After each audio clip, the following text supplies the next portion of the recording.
Hello everybody, Rob here from Airbrush Hobby, and today I want to talk about my first experiment with Warpaint's Fanatic and putting it through an airbrush. So to kind of compare things a little bit, these are the three over here. The Omega Blue, Ultramarine Blue, and Console Blue were the original blues I used in the Warpaint's Air Triad. Now, these guys were the original ones I used for a couple other models for my original airbrush tests.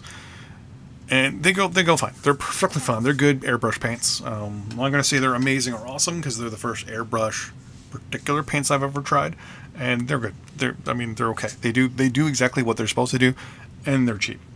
Now, these guys here obviously not meant to be put through an airbrush. I had to thin them down. I thinned them down with my little special mix here. This is an 80-20 mix of 80% thinner to 20% flow improver. And I did 3 drops of my mix to 1 drop of paint.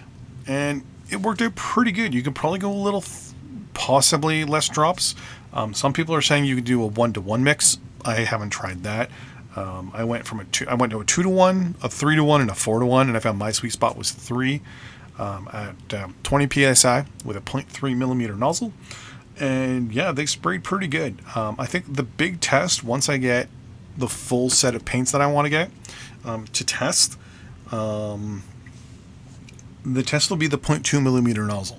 As I've said to a lot of people, I have an issue with the Army Painter Air through a 0.2 millimeter nozzle. For some reason, they do not like a 0.2 millimeter nozzle. The speed paints like it, contrast paints like it. It's just for some reason my War Paints Air just do not mix with a 0.2 millimeter nozzle. So we'll have to try that out. I'm going to be trying a couple other tests to see if I can get that working properly. But yeah, so my plan is, because right now, the test so far, it was good. A 3-to-1 mix. It flowed good. It covered well. I really have nothing bad to say, actually. It was pretty good. So what I'm going to do in the next test, once the singles become available, is I'm going to take the Strong Pale Blues as the base, doing a Space Marine. And if we were to number these 1 through 6 this way, my plan is to get number 1 to be the darkest, obviously, for the shadows.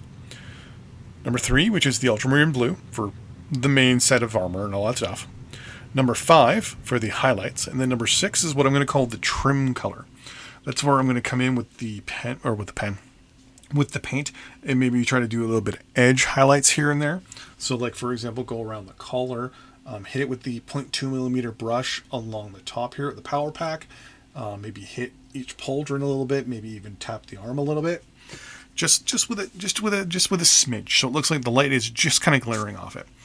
And I want to see what that looks like, because that way, instead of using 3 paints, we can use 4.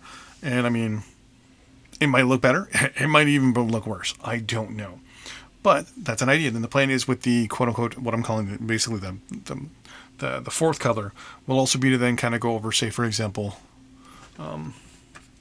the kneecap here, and maybe do a little bit of an edge highlight on that, just to kind of get things going, looking nice. But yeah, overall, I'm liking these new paints. I'm liking them through the airbrush. Like I said, 3-to-1 ratio seems to be personally my sweet spot at 20 psi with a 0.3 millimeter lens, or 0.3 millimeter needle. Like I said, I haven't tried them with a 0.2 yet.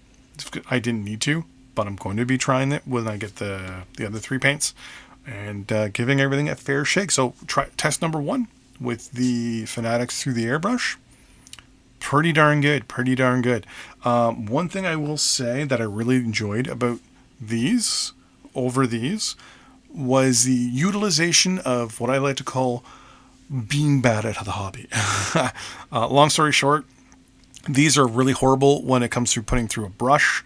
They're more of a glaze, and they're hard to use to cover up your mistakes when you make your mistakes. These guys, they're just the acrylics. So you just put a couple drops of water in them, or put a little drop of water in them on your wet palette, and boom, you can come over and fix any little errors that you do, and you can fix them pretty quick and easy with this here. Sometimes it takes 2 coats, sometimes it takes 3, 4, 5 coats, and at that point you're building up a little bit of a texture that you may or may not want. So yeah, overall, thumbs up so far. We will see over the next little bit, over the next few tests, if these guys will be replacing my air paints that I only just got, and I think I might be replacing them already. So the point I'll only be using Fanatics and speed paints. We will see. But with that in mind, thanks for watching. Really appreciate you. You're watching anything, but you're watching this. So thank you very much for watching, and I'll see you next time. Bye-bye.